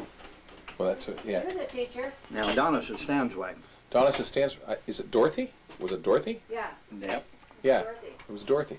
Yep. Yeah, because Jerry always called the lake that their homestead was on Dorothy Lake. Oh, And yeah? Jim always called it Duck Lake. Duck Lake. And so I don't know what how Jim they who, ever. Arness? Jim Evenson. Oh, Jim Evenson. Yeah. So I'm surprised he didn't call it Negro. Then as long as he was calling it Ruth. Yeah. Dorothy. Yeah. Really? Huh. Yeah, that'd be a dispute to settle. The how about worst days? The days that you remember that were bad days out Just in fishing, there. Oh, well. worst days. By worst, you mean Let me get some- Well, no fish, or you mean the weather, or yeah, any more? I'll take and put it in there because the cake's in there. I guess more weather or things going wrong, that kind of a thing. I mean, you told me a couple already with boat burning and the boat sinking, but I was thinking more in association with fishing, that anything that happened, worst, huh? Really. or just memorable ones It's that. really good cake, isn't it? It's good. Mm-hmm. Well, you remember the good days, you know, when you catch a lot of fish. I showed you some pictures of that. Yeah, that's right. And you try to forget the bad ones. Yeah. Yeah. Hmm. Or just memorable stories. Any good stories that you've told over the years that this is why I wish Willie was here, because I'm sure he could. Yeah. Willie wanted to be here. I don't know why. Well, let's think about that a bit. Okay. Okay. So what, in terms of just the history and the chronology of everything, we've gotten. You went back up to Anchorage and started the taxi company, phone company, or came down, then came back down here and started the taxi and the phone companies. Yeah. And that was what, in the 50s, early 50s? Mm-hmm. Okay. And still fishing the Hello? gypsy. Hello. The gypsy was the one that burned. Okay. Hello. So Why we had to move to Anchorage for a little while. Right. And came back here. I still had dories right. and motors and gear. Mm-hmm. And I wasn't going to fish that first year, but you know, I couldn't resist it. I mean, I had plenty to do. I had to go fishing. Well, when you were fishing dories up here, who were you delivering to? Were you, was the tender coming up from Seldovia? There Or? was, I'm trying to think. No, it was a little period there. I fished for Squeaky. And then with the dory, there was a cannery down here in the corner. Mm-hmm. Wasn't New England, but it was Pacific. A big outfit. They operated that county where those 3 or 4 big metal buildings are. Okay, that would not Past, not Dobbin Spec, was it? no, way past. Way Up past in the Dobbin. bend. I don't know. Almost up to the city dock area there. There's 3 big metal, 2 or 3 Right, big I know metal where you- buildings there. Well, that was a New England fish, maybe. Never- Anyway, I fished the dory that one year. The Uh-huh. next year, they asked me to fish one of their boats. It was a bow picker, and I hated it. Man, did I hate that bow picker. Why'd you hate it? What didn't you like? You can't, you get a little fish in it, you can't steer it. Oh, okay. And I like to catch fish. And then the bow comes down, and it just goes, oh, terrible. They wanted me to fish it the next year. I said, no thanks. Then I bought the Miami Joe from Ted Mining. From who'd you buy it from? From Ted Mining, Ted Mining. you know, they're an old timer here. Okay. How long did you fish that one?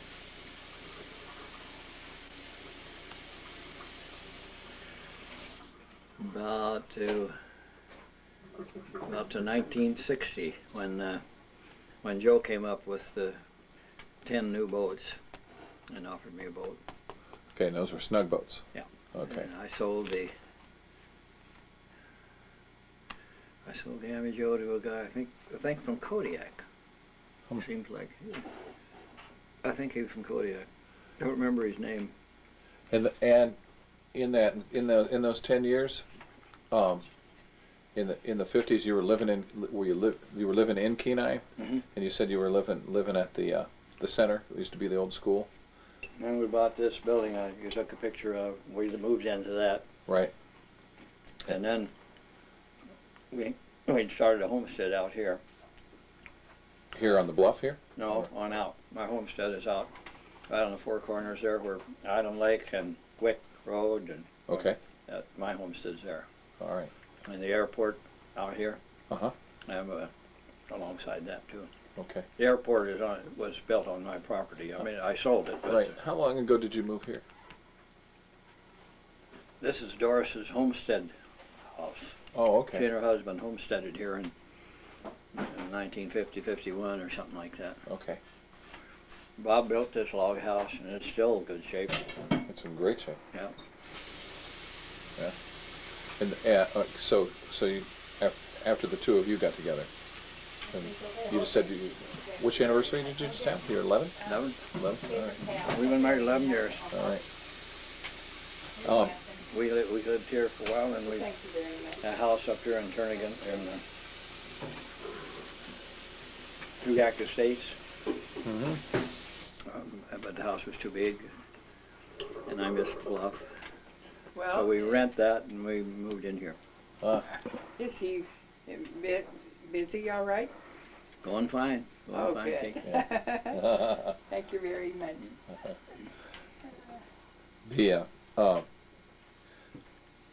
So you moved out on the homestead, and you had all the kids there. Mhm. What did you do for them for school? Did Kenai. in Kenai? When we were on the beach, my wife taught them Okay. across the bay there from Homer. Right. You know, one of those courses, Calvert course or something. Something like that. And they did fine. Yeah. Did fine. And then how did they get to and from school? Because in those days, Homeschool. Oh, you homeschool. Okay. But when you were on the homestead, The bus came up. okay, so that there was a road out there and everything then. Okay. Not a very good one, but in fact, I drove a bus for a while. But There was no road out here when we moved. We had to come on the beach. when they built this log cabin here, there was no road out here. Okay.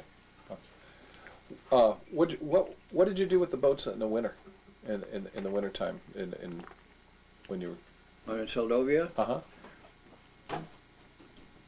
generally, unless we were going somewhere, we'd keep them on mooring out front. Okay. But if we were going to go outside, let's say, for a while, we could put them in the lagoon, or we could, I left them, one time I left them in Seldovia, but that, I wasn't happy with that. They didn't have the harbor like they have now, see. What did they have? Just You could anchor them up, you know, and was there a harbor? There probably wasn't a harbor master. No. No, it's nobody to keep an eye on them, or other than you have a to friend. find Yeah. a friend, somebody to kind of watch it. It was kind of hard on them, Yeah. on the boats, you know. All right. Trying to think of what else. Pictures. Why don't we look at some pictures Okay. and see if what sort of stories we might have Here, I thought you might be interested in, this is the Snug Harbor. This is, Did you gentlemen have coffee? that's the whole Yeah, we did. cannery. Okay. That's the old, yeah. This is a little closer shot of it. Mm-hmm. And then around here, there, that's the way we launched and hauled the boats in Snug Harbor up with these tracks. There was a little, kind of a railroad type cart that went out into Right. the water. They used to do that at Columbia Wharves too. Yeah, they did years ago. Yeah. This worked essentially the same way. Uh huh. And then just winch them up. Yeah. Is that you in the? This is. Oh my! Let me do these waves. Yeah. When was this? Now, did you ever try to get you've seen a big wave coming at you, try to get a picture of it? Yeah, They're never getting- I've never been able to do it. No. I call myself a photographer. It looks like you did. Wow. You know, it was pretty good size sea there. That's a pretty good one. Yes, it is. Yeah, that's in the old Snug 12. You see here, it's still rolling out there too. Hmm. I think that's all. You've Okay. got these, I guess. Yeah, I did. Let me get this one.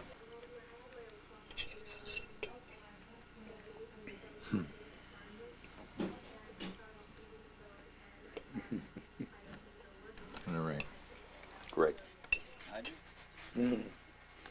Well, we had a scary one when we took that Sonny Boy outside there in October, November.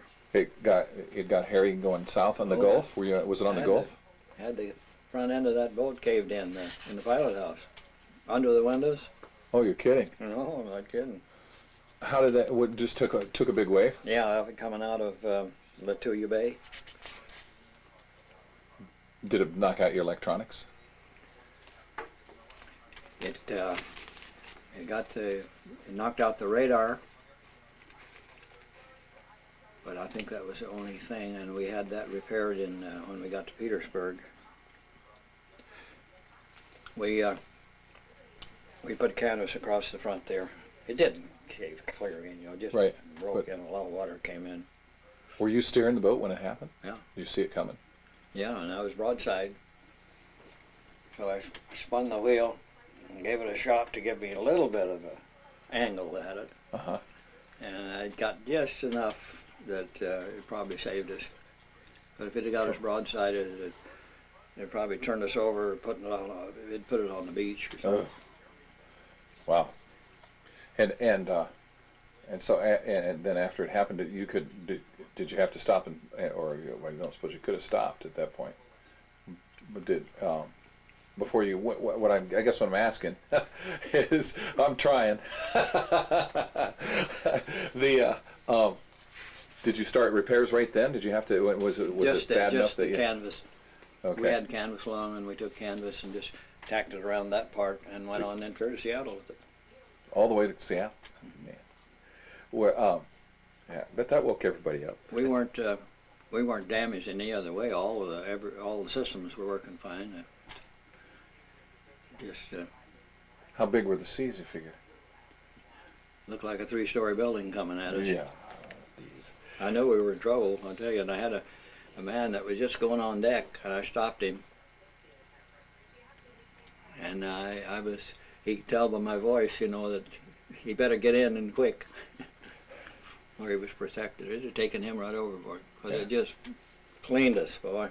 Hmm. Hmm. Yeah. Were you running with anybody, or were you by yourselves at the By time? myself, yeah. Yeah, I don't. Yeah. We'd been in Lituya Bay for shelter because we just got worn out there in the weather, hour after hour, and we'd gone in to get some rest.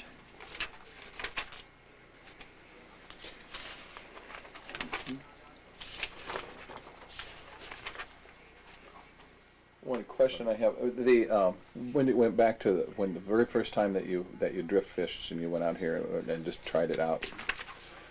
At that point in time, had anybody at all been drift fishing? Not to my knowledge. No, Not to my knowledge. Okay, so Uh, so you guys were the first two people to give it a shot, and Could be. yeah, We tried it, and as I say, we tried here. We tried over by the island. Uh-huh. In fact, we tried right off of the bight there, where that little creek is, uh-huh, out a ways. right, And then I tried down off of Anchor Point, or this side a little bit there, where I had seen those fish once. right. That's all I remember right now. Hmm. But we weren't too encouraged for what we saw or what we caught. At that point, What do you see as the biggest difference, or the most important differences between the fishery that you love and what's happened now? And is it? I know we talk about you can't make a living anymore fishing. That's Yeah. what it amounts to. Yeah.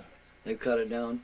We've got people, and you know, that have got lots of money invested here. I mean, 300,000 or more, or some of them, Yeah. and they can't use it. It's their livelihood. Yeah. They take breakfast.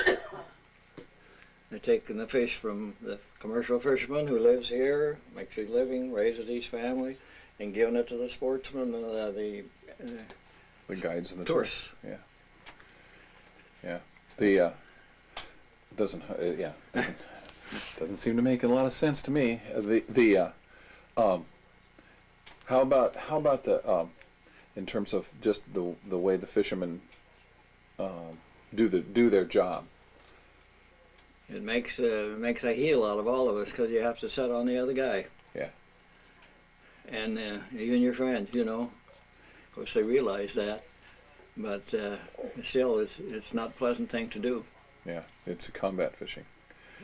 Getting kind of like what I hear happens over in Bristol Bay. Yeah. Same here. Yeah. The how about the improvements in terms of the technical improvements from GPS to the radios and those kinds of They're things? all wonderful, but we got by nicely without them. Yeah. You know, when I first started fishing, I had a compass. And that That's was it. How did you tell Had where? chart. And a chart. And how did you tell where you were, like in the fog or on nasty days? You're always kind of aware, and you remember when you like coming out of Snug Harbor, Mm-hmm. and then you would figure, well, the tide was going out. You just figure it, and then go in till you find shore, and then follow along the shore. Yeah. So you would go till you saw till you could see, and then go on. Now, I don't remember it ever being to where you couldn't see anything at maybe 100 yards. You know, Yeah. you never had to go on the beach. In other words. Right. Do it. And then we got CB radios first. No, we had. I think they're called the long wave radio. The ones The marine radio. yeah, was the ones that we had to exchange for the CB. I can remember some of the numbers, even. Oh, and I was telling you, I had radios on my boats. I had two boats when I was buying fish. After I lost the one, I bought the Gypsy and the Seagull. Oh. Okay. Two boats. And this is what I get a kick out of now. Number on the Gypsy was AXTL. Uh huh. That's it. The one on the Seagulls, AXSU. Those are the call letters on those two radios. And you still remember those. Yeah. And so they Well, would. AXDL Crystal, Right. you know. Right. Sure. And Yeah. AXSU, we call it let's see, Atom X-ray Sugar Uncle. Huh. That's the code. I mean, Yeah. Did both those boats run at the same time? Somebody you were hiring somebody else to run the other boat? Yeah. For a little while, it didn't work too well, so I sold the Seagull into the fellow that was running it. Oh, okay. Yeah, he just bought it.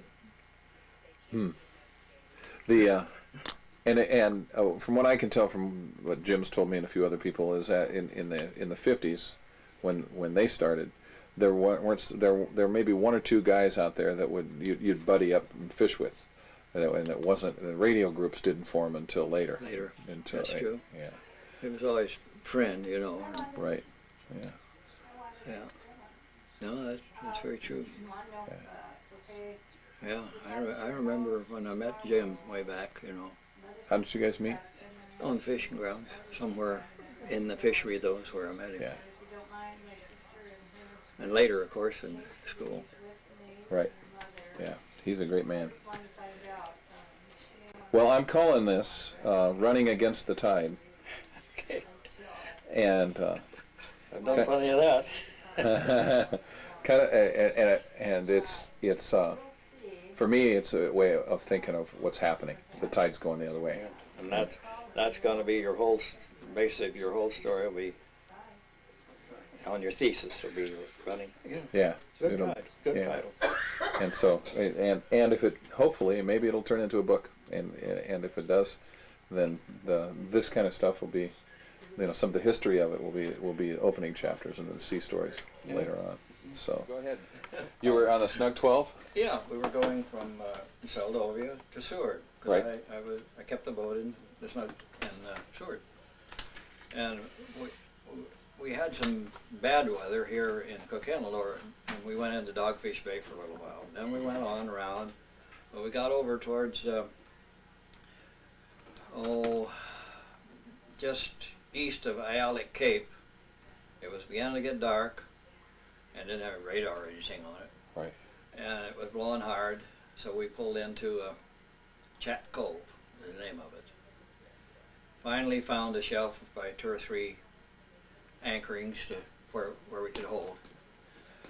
And it kept building, the storm kept building, and after a while, with the turn the radio on, it was blowing 90 miles an hour. Oh my.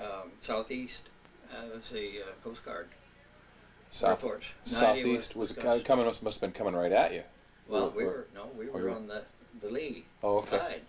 But here's what happened. After a certain period of time, I couldn't tell you, 3 or 4 hours, whatever, this was just whistling this wind, All of a sudden, there was kind of a calm spot, and the boat started swinging. And I thought it must be the anchor loose, but it wasn't. This wind blowing so hard up over this kind of a hogback, then it came back at us this way. Formed a vacuum here. Oh wow. And then it really moved. Who was with you? My brother-in-law, who was an engineer, and 2 friends. There was 4 of us on board. I was towing a dory. We cut her loose. I had one on deck. We cut that loose because they were filling with water and putting too much drag on us. Behind us is a sheer cliff. When those dories hit that wall, they just splattered into splinters. Oh man. Oh yeah. And what year was this? Do you know? I'd have to give it a little bit of thought, but it would be in the 60s. 60s, or no, it would be about 1970. So you just wrote it out? What can you do? Have Yeah. no radars, pitch black, Just you? No other boat? no other boats, no. We had the radio, we couldn't get anybody, but we could get the wind, the weather reports, How big do you figure the waves were that were? They weren't so big, it was just the fierceness of it. The fierceness of the wind. There wasn't enough space of water there to really make a true mountainous sea, but it blew a lot of timber down there just above above Seward, whole stretches there where the flew it flat. How long did you stay there? Was it happen to go all night? All that night, where we just, the anchor had to hold her, we were done. Yeah. Just one slip and we'd be into that cliff. Did you have the boat running? Did you keep the Kept boat it running? running. Just in Kept it case the running. anchor didn't? Yeah, but you wouldn't know what direction to go, you know, basically, but gunfire, you Yeah. know, I mean, it's black. Yeah, absolutely. Ooh. Yeah. I tried running when that terrible strain would come on that anchor line. Had a brand new nylon line on it, on the anchor. Good. Yeah, good is right. And you ran. Did you run forward on that line when I it was? tried it a little bit, then I got to worrying about maybe go too far or something, and Yeah. so I kept it running though. Kept it running all the And time. stayed up all night. Oh yeah. Did all four of you stay up all night? No, well, I Yeah. told If I'd have been a deckhand, I would have been in the bunk praying. I said we've done all we can do. It depends entirely on that anchor. It's got to hold. I can't believe that it held like it did, but And by morning, had it blown itself out? Or? not entirely, but Excuse enough me. that we could go on. And we went on into Seward. But that was a really scary one, that one. Yeah. Yeah. All right. Good. I'm glad See, when that wave hit me, it hit and it was all over me. But this storm kept going and going and going. So you had hours to sit there in the dark. Hours, Yeah. I want to get a friend of mine by the name of Rob Levenhagen. I don't know if you know. Rob fished at Columbia Awards for a couple of years on the Bluebird. He I still remember the fishes. Bluebird, but- He still fishes it. He's modified it, lengthened it, and changed it a lot. But he's a cousin of Don and Dean Pugh, and Don Senior, the fish the sumac. Mhm. Don was Don's nephew, and he's still here, still fishing the inlet. And he was winter watchman at Snug Harbor for 2 years. Oh, And he has a story very similar to what you're talking about, where he was dragging anchor. His boat got hit by a wind like that, and it was dragging anchor, and he got in it, and then he got the anchor line wrapped in the Oh, wheel, wheel? Oh. and then got turned sideways to him, oh, and it was, and at the time, it was October, I think. He was going to run the boat over to Homer, and he just hadn't gotten around to it. He had a skiff that belonged to me and to Don Jr., who fished the Marauder, and he had pulled it up to get on the boat, tied a line to the starboard stern cleat and a line to the port stern cleat, and on the bow of the skiff, and he was riding these waves up and down to get to it, and he jumped up and tied it off, and then went into the cabin. And as he was opening the cabin door, he heard pop, pop, and he turned around, and the skiff was swamped and going away. The lines had both broken, and so it was, and it was a small set net skiff, but it was one of those Edwing deals that I don't know if you remember him. He was a machinist at the cannery for a while. oh, yeah, okay. And it was one of the first ones he made, and it wasn't very good. But it was gone. Now we never saw that skiff again. And then and so he ended up spending all night out there. And she called me on the Marine radio through the Marine operator to get the Coast Guard and tell them that he was in trouble, and to do what I could because she had tried on the radio, and she wanted somebody else to try. She was afraid that maybe because they thought she was a woman and panicking that they weren't Yeah. going to come. And so I called, and there was a whole exchange of that whole bit. And I want to get his story on that. You know, there's some good ones out there Excuse like me that not fortunately, not all of them end in death. So, but Well, we're lucky. All four of us have been gone. yeah, oh yeah, against that cliff. And we kept monitoring that the Coast Guard and 90 and with Gus, you know, and when it changed, the wind now is coming out of the northwest. They're saying it's southeast, which is the northwest. And my brother-in-law is an engineer, he was a highway engineer for most of your life. Jack, I want you to look at this compass, you know, so that people can say that I was I'm not crazy. I wasn't watching, and he verified it too, of course. But, well, when you swing so that you're heading straight for the stern, heading straight for that cliff, the wind has changed. Yep. But the strength of it was amazing. Yeah. We were talking about, he was up here not long ago, and we sat right there and we talked a little about it. He said one of the things he remembered especially about it is the way the wind was blowing all that water at us, and it had the phosphorescence Oh, in it the did. water, and it would impinge itself in the net on the reel and this type of thing. He remembers all that fire. Wow. Oh. Huh. And You've all. seen that fall of the year, haven't you? Well, I've seen it in the water. That's what I mean. I've never heard of it doing that. Well, it did this time. Yeah. Very similar thing. Wow. It's like what you see in the water.